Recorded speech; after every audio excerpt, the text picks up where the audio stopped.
তিন নম্বরে রাহমাতুল লিল আলামিনের পরিচয়টা দাও। ও বান্দা, তোর যদি রবের সাথে সম্পর্ক থাকে, বান্দা ডাক দিয়া বলবে রব্বি আল্লাহ, আমার রব আর দুনিয়ার কেউ না, আমার রব হলেন একমাত্র আমার আল্লাহ। ওরে আমার মাওলার জন্য দুনিয়াতে কত কষ্ট আমি সহ্য করলাম, আমার মাওলা পাকের বিধান মানার জন্য কত কষ্ট করলাম। ওরে আমি মাওলা পাকের ভুলি না, আমার মাওলা পাকের প্রেম আমার অন্তরের মধ্যে গাঁথিয়া রাখছে রে ফেরেশতা। ও ফেরেশতাদের দল, আমি আমার মাওলারে কেমনে ভুলবো বলো? আমার মাওলারে ভুলতে পারি না। ও ফেরেশতাদের দল, রব্বি আল্লাহ, আমার রব হলেন আমার আল্লাহ। দুই নাম্বার প্রশ্নের জবাব দিবে, আমার দিন কি ছিল জানো? দিনিয়াল ইসলাম, আমার ধর্মের নাম হলো ইসলাম। ইসলাম মানতে গিয়ে আমি কত কষ্ট সহ্য করেছি, ইসলামের ধর্মের উপরে ঈমান আনার পরে আমাকে কত অত্যাচার করা হইল, জেলের মধ্যে বন্দী থাকতে হলো। ওরে আমার ধর্ম ছাড়া আমি কিছুই বুঝি না। ও আমার ধর্মটা হলো ইসলাম, যেই ধর্মের মধ্যে শান্তি আর শান্তি। ওরে নবীর উম্মতের দল, তিন নাম্বার প্রশ্নের উত্তর দাও। তিন নাম্বার প্রশ্নের উত্তর যেমন ভাবে বান্দায় দিবে, আমার নবীকে বান্দার সামনে হাজির করার পর ফেরেশতারা জিজ্ঞাসা, ওই ব্যক্তিটারে তোরা চিনুনি? ওরে আমার নবী আমার সামনে আসবে, আমার নবীর জন্য আমি কত কষ্ট করেছি। আমার নবীর সামনে যখন আমি আসলাম, আমার নবীর চেহারা যেদিন আমি দেখবো রে যুবক, যেই নবীকে এক পলক দেখার জন্য সারাটা জনম ভর কত তামান্না বুকে নিলাম, ওই নবীর যেই দিন আমি কাছ থেকে দেখবো, ওরে সুন্নতওয়ালা আশিক, ওরে নবীর উম্মতের দলেরা ভালো করে বুঝি। ওরে যুবক, যেই দিন আমার নবীর সামনে আমাকে হাজির করা হবে, ওরে ওই দিন আমার নবীর চেহারা দেখি আমি বলবো আমার নবী, ওই তো আমার নবী, যেই নবীর সুন্নত মানার কারণে আমারে মানুষে কত তিরস্কার করলো, কত গালাগালি করলো। ওরে আমার নবীর সুন্নত মানার কারণে, আমার নবীর সুন্নত মানার কারণে, দাঁড়িয়ে রাখার কারণে লোকেরা আমারে সমাজে বইরা বইরা ডাকলো। আমার রসুলের সুন্নতের টুপি মাথায় দেওয়ার কারণে ওরে বাংলাদেশের বুদ্ধিজীবীরা আমারে কত তিরস্কার করে আর গালাগালি করে। টুপি দিলে নাকি মাথাটা গরম হয়ে যায় রে বাবা। ওই নবীর সুন্নতের জামা লম্বা পোশাক লাগানোর কারণে আমারে মানুষ কত কত তিরস্কার করলো। আজকে আমার নবীরে আমি সামনে থাইকা দেখবো, ওই নবীরে আমি চিনব না কেন রে ফেরেশতারা বল? ও নবীর উম্মতের যুবক, ও পর্দার অন্তরালার মা, ও সাদা দাড়িওয়ালা বাবারা,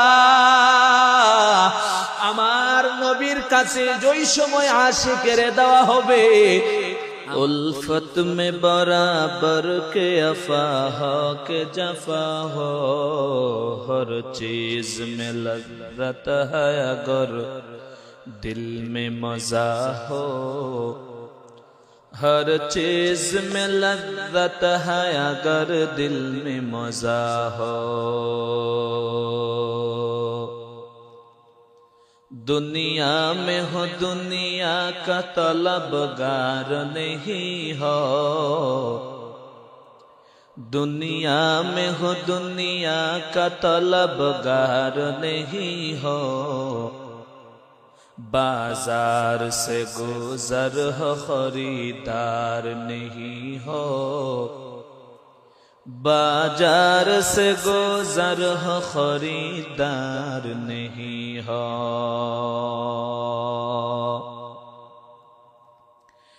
ऐ मीम में महबूब ये मतलब का इशारा,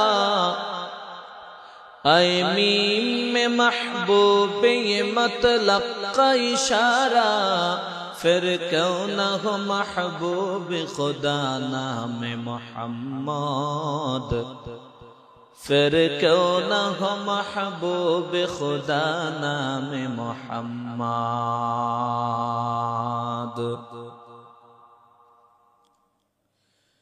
ओ तू ये दुनियार मायाय परे, ओ तू ये दुनियार मायाয় পড়ে, করছো কত বাহানা,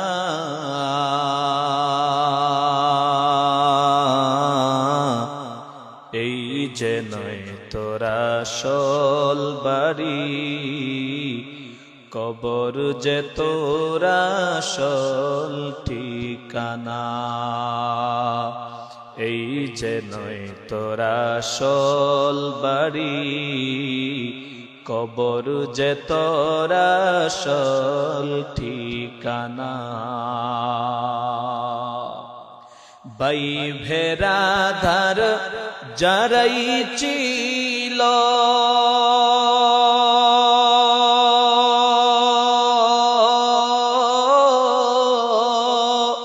একে একে সব হারালো, বাই বেরাধার যারাই ছিল,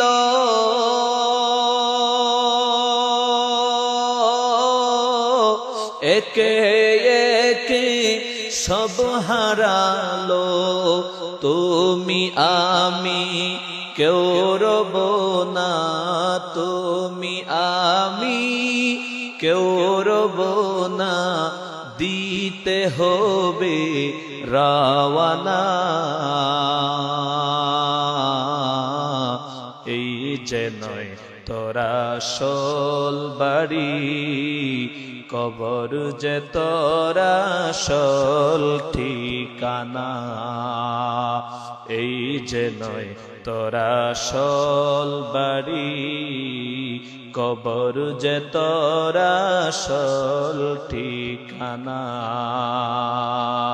মত কাসিন কুল্লু নাসিন শারিবু, কবরু বাইতিন কুল্লু নাসিন দাখিলু, মৌত কাসিন কুল্লু নাসিন শারিবু, কবরু বাইতিন কুল্লু নাসিন দাখিলু। এর এলাকার যুবক ও পর্দার অন্তরালার মা, এই দুনিয়ার থেকে একদিন বিদায় নিয়ে যাওয়া লাগবে, আমিও থাকবো না, আপনিও থাকবেন না, পূর্বপুরুষ কেউ ছিল না। এই দুনিয়া থেকে একদিন বিদায় নিয়া অন্ধকার কবরের মধ্যে যাওয়া লাগবে রে বাবা। এরে পর্দার অন্তরালার মা, এই দুনিয়ার থেকে একদিন বিদায় নিয়ে যাওয়া লাগবে, সবার যাওয়া লাগবে। ধনী বুঝি না, গরিব বুঝি না, সাদা বুঝি না, কালো বুঝি না, কোন ধর্ম বর্ণ বুঝি না, সবাই একদিন আমার মাওলা পাকের কাছে একদিন যাওয়াই লাগবে। তবে আমার মাওলার কাছে যখন যাইব,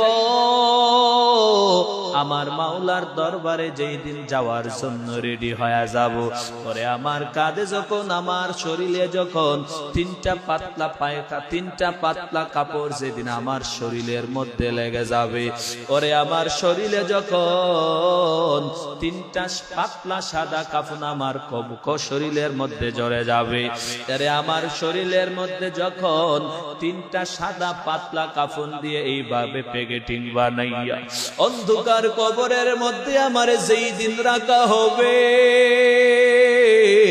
আমার মাওলা পাকের দরবারে হিসাব দেওয়া লাগবে রে বাবা। ওরে আমার আল্লাহর কাছে যেই দিন আমি দাঁড়াবো, আল্লাহ যদি আমার জিগায় রে বান্দাদের দল, আমি আল্লাহ তাআলার জন্য কি নিয়ে আসছো দাঁড়ায়া বলো। ওরে আমার মাওলা পাকের কবরে যেই দিন যাওয়া লাগবে, ওরে আল্লাহ পাক যেই দিন আমাদেরকে কিয়ামতের ময়দানে দাঁড় করাবেন, ও নবীর উম্মতির দল, আল্লাহ পাক যেই দিন ফেরেশতাদের দ্বারা তিনটা প্রশ্ন আমাদেরকে করবেন। এক নাম্বার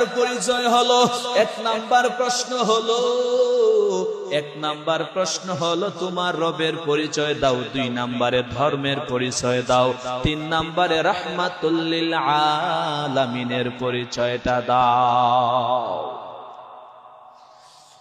যেই দিন আমি অন্ধকার কবরের মধ্যে শুয়ে থাকব,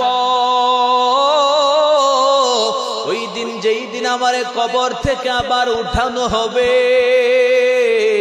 ফেরেশতারা আমাকে 3টা প্রশ্নের জবাব দেওয়ার জন্য বলবে। 1 নাম্বার প্রশ্ন হলো রবের পরিচয়টা দাও, 2 নম্বরে ধর্মের পরিচয় দাও, 3 নম্বরে রাহমাতুল লিল আলামিনের পরিচয়টা দাও। ও বান্দা, তোর যদি রবের সাথে সম্পর্ক থাকে, বান্দা জাগ দিয়া বলবে রব্বি আল্লাহ, আমার রব আর দুনিয়ার কেউ না, আমার রব হলেন একমাত্র আমার আল্লাহ। ওরে আমার মাওলার জন্য দুনিয়াতে কত কষ্ট আমি সহ্য করলাম, আমার মাওলা পাকের বিধান মানার জন্য কত কষ্ট করলাম, ওরে আমি মাওলা পাকের ভুলি না। আমার মাওলা পাকের প্রেম আমার অন্তরের মধ্যে গাঁথিয়া রাখছে রে ফেরেশতা। ও ফেরেশতাদের দল, আমি আমার মাওলারে কেমনে ভুলবো বলো, আমার মাওলারে ভুলতে পারি না। ও ফেরেশতাদের দল, রব্বি আল্লাহ, আমার রব হলেন আমার আল্লাহ। 2 নাম্বার প্রশ্নের জবাব দিবে, আমার দিন কি ছিল জানো? দিনিয়াল ইসলাম, আমার ধর্মের নাম হলো ইসলাম। ইসলাম মানতে গিয়ে আমি কত কষ্ট সহ্য করেছি, ইসলামের ধর্মের উপরে ঈমান আনার পরে আমাকে কত অত্যাচার করা হইল, জেলের মধ্যে বন্দী থাকতে হলো। ওরে আমার ধর্ম ছাড়া আমি কিছুই বুঝি না, ও আমার ধর্মটা হলো ইসলাম, যেই ধর্মের মধ্যে শান্তি আর শান্তি। ওরে নবীর উম্মতের দল, 3 নাম্বার প্রশ্নের উত্তর দাও। 3 নাম্বার প্রশ্নের উত্তর যেমন ভাবে বান্দায় দিবে, আমার নবীকে বান্দার সামনে হাজির করার পর ফেরেশতারা জিগাইবে, ওই ব্যক্তিটারে তোরা চিনুনি? ওরে আমার নবী আমার সামনে আসবে, আমার নবীর জন্য আমি কত কষ্ট করেছি, আমার নবীর সামনে যখন আমি আসলাম, আমার নবীর চেহারা যেদিন আমি দেখব রে যুবক, যেই নবীকে এক পলক দেখার জন্য সারাটা জনম্বর কত তামান্না বুকে নিলাম, ওই নবীর যেই দিন আমি কাছ থেকে দেখব, ওরে সুন্নত ওয়ালা আশিক, ওরে নবীর উম্মতির দলেরা ভালো করে বুঝি, ওরে যুবক, যেই দিন আমার নবীর সামনে আমাকে হাজির করা হবে, ওরে ওই দিন আমার নবীর চেহারা দেখে আমি বলবো আমার নবী, ওই তো আমার নবী, যেই নবীর সুন্নত মানার কারণে আমারে মানুষে কত তিরস্কার করলো, কত গালাগালি করলো। ওরে আমার নবীর সুন্নত মানার কারণে, আমার নবীর সুন্নত মানার কারণে, দাঁড়িয়ে রাখার কারণে লোকেরা আমারে সমাজে বুইড়া বুইড়া ডাকলো। আমার রসুলের সুন্নতের টুপি মাথায় দেওয়ার কারণে ওরে বাংলাদেশের বুদ্ধিজীবীরা আমারে কত তিরস্কার করে আর গালাগালি করে। টুপি দিলে নাকি মাথাটা গরম হয়ে যায় রে বাবা। ওই নবীর সুন্নতের জামা লম্বা পোশাক লাগানোর কারণে আমারে মানুষ কত কত তিরস্কার করলো। আজকে আমার নবীরে আমি সামনে থাইকা দেখবো, ওই নবীরে আমি চিনব না কেন রে ফেরেশতারা বল। ও নবীর উম্মতের যুবক, ও পর্দার অন্তরালার মা, ও সাদা দাড়িওয়ালা বাবারা, আমার নবীর কাছে যেই সময় আশিকের দেওয়া হবে, আমার নবীরে আশিকানা দেখে ফেলার পরে চিনতে পারবে, আমার নবীও চিনতে পারবে। কিন্তু ওই মানুষের কপাল বড় খারাপ হবে যেই বান্দাটা রসুলের দুনিয়াতে রসুলের উম্মত দাবি করার পর গালের মধ্যে দাড়ি নাই, মাথার মধ্যে টুপি নাই, গায়ের মধ্যে সুন্নতের জামা নাই, আমলের মধ্যে সুন্নতে রঙে রঙিন করলো না, ওই উম্মতের প্রতি আমার নবী একবারও কিয়ামতের দিন তাকাবেন না। ওরে যারা আমার রসুলের সাথে ইশক আর মহব্বতের কানেকশন নাই, ওই বান্দারে যখন জিজ্ঞাসা করা হবে ওই ব্যক্তিটারে চিনোনি, ওই ব্যক্তি বলবে হা হা লাদরি লাদরি, ওই ব্যক্তিটাকে আমি চিনি না, আমি জানিও না। ও নবীর উম্মতের দল, ওই ব্যক্তিটা না চিনার কারণ হলো বান্দায় দুনিয়াতে সুন্নত মানে না, বান্দায় দুনিয়াতে গালে দাড়ি রাখে না, মাথায় টুপি দেয় না, বান্দায় দুনিয়াতে সুন্নতের জামাটা পরে না রে বাবা। ওই বান্দাটার কানেকশন তো আমার মদিনাওয়ালা নবীর সাথে ছিল না, ওই বান্দার কানেকশন তো ছিল পশ্চিমাদের দিকে। ও যুবক ভাই, ও পর্দার অন্তরালার মা গো, ও যুবক ভাই, ও সাদা দাড়িওয়ালা বাবারা, আমার নবীর সম্পর্ক, আমার নবীর সাথে সম্পর্ক লাগায়া দাও। আমার নবীর সাথে যদি তোর সম্পর্ক থাকে জীবনটা সুন্দর হয়ে যাবে রে বাবা।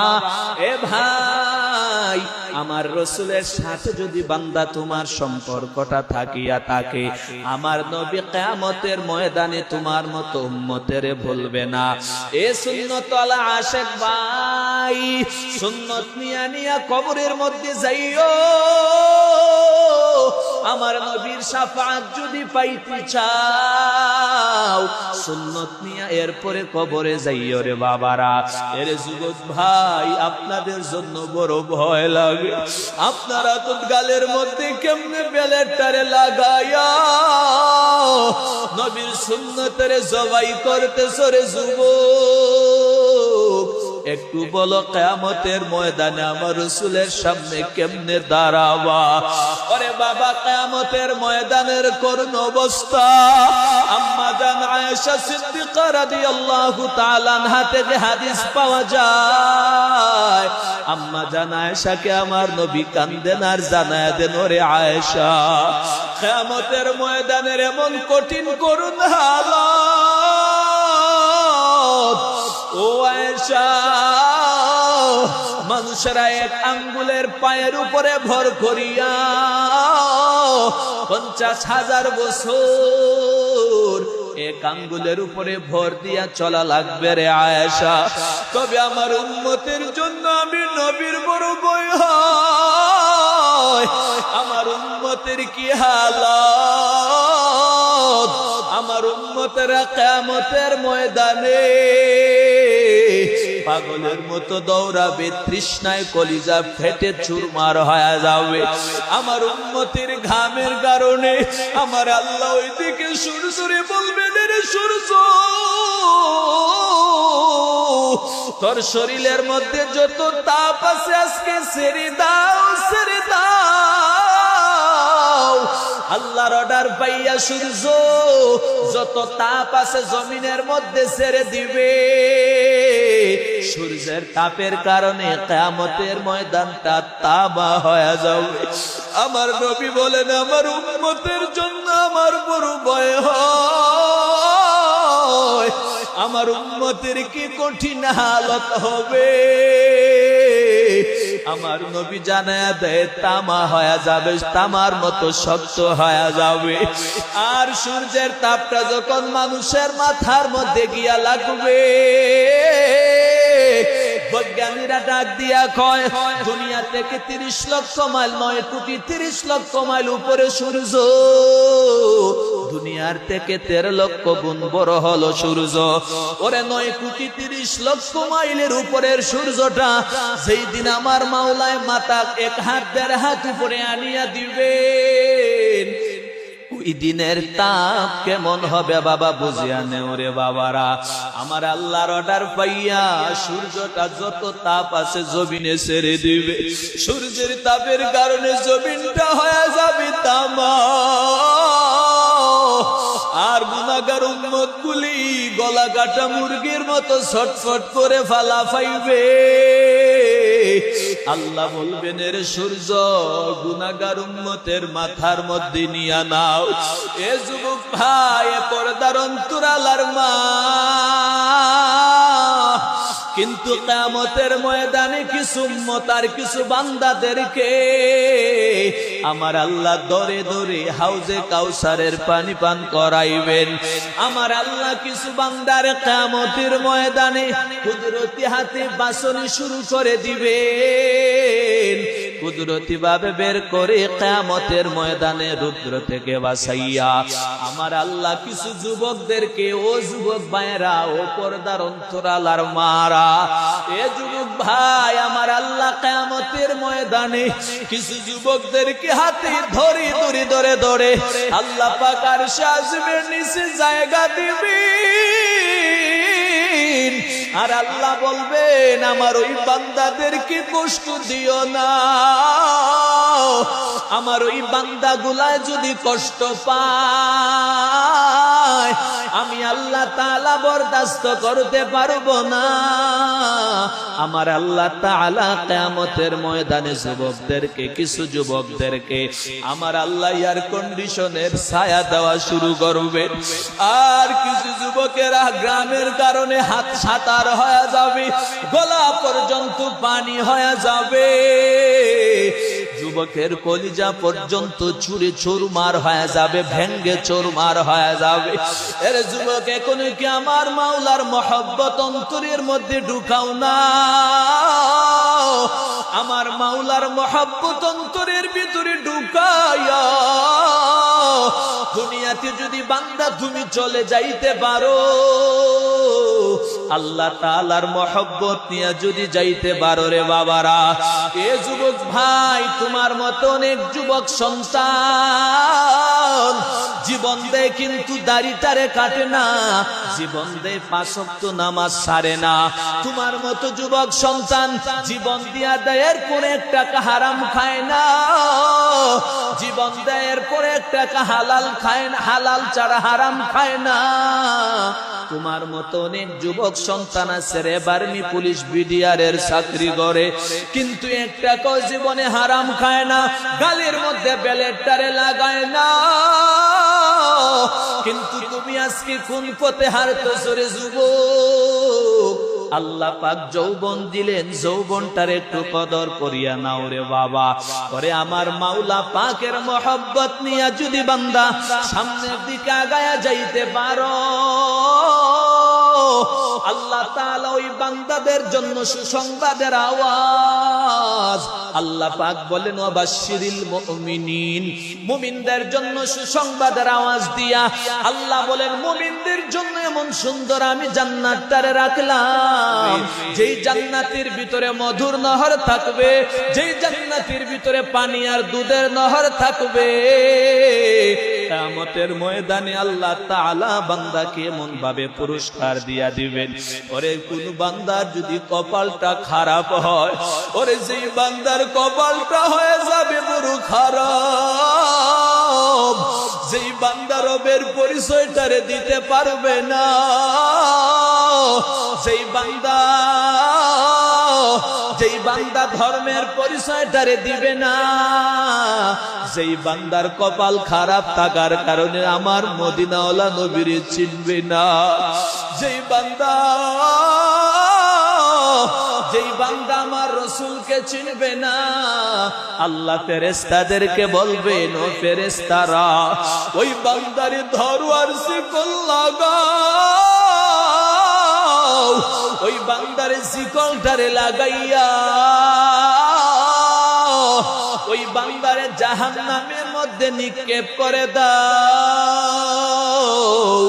ওরে নবীর উম্মতের দল, আমার আল্লাহ এত মায়া করে আমাদেরকে বানাইলেন, আমার মাওলা এত মায়া করে বানানোর পর আল্লাহ নিজের হাতে ধরি ধরি কেন জাহান্নামে দিবেন? আমার মাওলার কি একটু বিন্দু পরিমাণ মায়াটাও লাগে না? আমার মাওলা পাকের কি একটু মহব্বত আর মায়া লাগে না? আল্লাহ জানায় দিবে ও ফেরেশতাদের দল, আমার ওই বান্দাটারে আমি আল্লাহ পাক নাফরমানি করার পর আলো বাতাস বন্ধ করি নাই, আমার বান্দার খানা বন্ধ করি নাই, আমার বান্দার অক্সিজেন আমি আল্লাহ সেকেন্ডের জন্য কেড়ে নেই না। ওই বান্দা আমি মাওলার জবান পাইয়া, আমি মাওলা পাকের জবানদার একটা দিন একটা জিকির করে না। এর নবীর উম্মতের দলের জন্য জিকিরের বড় দাম রে বাবা। আমার মাওলা পাকের জিকির করে করে যখন বান্দা দুনিয়া থেকে তুমি বিদায় নিবে, জিকিরের এমন হালত হবে, জিকিরকারীদের জিহ্বাটারে আল্লাহ পাক তরতাজা বানায়া দিবেন। ওরে জিকিরকারী অনেক ঘটনাই তো পাওয়া যায় রে বাবা। জিকিরকারীর জিহ্বাটা আল্লাহ পছন্দে ধরেন নাই, জিকিরকারীর জিহ্বাটা, জিকিরকারীর কলবটা মরে না। যার দিলের ভিতরে জিকির আছে ওই বান্দার দিলটা নাকি জিতা রে বাবা, ওই বান্দার দিলটা নাকি জিন্দা। আর যেই বান্দার দিলের ভিতরে জিকির নাই, ওই বান্দার দিলটা মুর্দা ব্যক্তির মতো। ওরে বান্দা জিকিরের আমল চালাইয়া যাও। বনি ইসরাইলের এক জামানার ঘটনা, মূর্তি পূজক একটা বান্দা মূর্তিটারে সামনের মধ্যে নিয়া মূর্তিটারে শুধু বলে ইয়া সনাম ইয়া সনাম ইয়া সনাম বলে চিল্লানি আরম্ভ করে। কিন্তু 40 বছর ডাকার পর মূর্তির কাছ থেকে কোনো জবাব দেয় না। কিন্তু ভুলে একদিন সনাম বলতে গিয়া জবান দ্বারা সমাদ বের হয়ে গেল। ভুলে যখন বান্দার জবান থেকে সমাদ বের হয়ে যায়, সাথে সাথে আমার আল্লাহর কুদরতি পাবি, আল্লাহর আওয়াজ আল্লাহ জানায়া দেয় লাব্বাইক ইয়া আবদি। ওরে বান্দা তুই আমি আল্লাহরে ডাকছো, আমি আল্লাহরে বলো নাই রে বান্দা, আমি আল্লাহরে তুই স্মরণ করেছো বল। কি বান্দা আমি আল্লাহ কি তোরে আমি সাহায্য করতে পারি বল। এইবার মূর্তি পূজক ভাই জানায়া দেখে সমাদ আমি পরিচয় জানতে যাই। যেই সনমের কাছে গিয়া একাধারে 40টা বছর সনম সনম বলে চিল্লাইলাম, সনমে একটা দিনও জবাব দিল না। ওরে ভুল ক্রমে আমার জবান থেকে সমাদ শব্দটা বের হয়ে যাওয়ার পরে কে আমারে জবাব দিল এই সমাদটা কি তুই বল। আল্লাহ জানায় দে রে গোলাম, তোরে সনম তোরে বানাই নাই, সমাদ তোরে বানাই, এই সনম তোরে বানাই নাই রে গোলাম, ওই সমাদ তোরে বানাইছে নবীর উম্মতের দল। আল্লাহ বলেন ফাযকুরুনি আযকুরুকুম, ও বান্দা তুই যদি আমি আল্লাহর জিকির করো, জিকির করো, জিকির করো, আমি আল্লাহ তাআলা বান্দা ফেরেশতাদের সামনে তোর জিকির করি। আরে নবীর উম্মতের দল, এ সুনামগঞ্জের আমার যুবক ভাই, যৌবনটা আমার আল্লাহর দেওয়া, যৌবনটা পাইয়া আমার মাওলার রাহে যদি খরচ করতে পারো, ওরে আমার মাওলা আলী রাদিয়াল্লাহু তাআলা আনহুকে, আমার মাওলা আমির হামজা রাদিয়াল্লাহু তাআলা আনহুকে যেই জান্নাতটা দিবেন, তুমি যদি তোমার যৌবনটারে আমার মাওলা পাকের মহব্বতে কাটায়া দিতে পারো, আমার আল্লাহ তাদের সাথে জান্নাতে দিবেন, কোনো সন্দেহ না।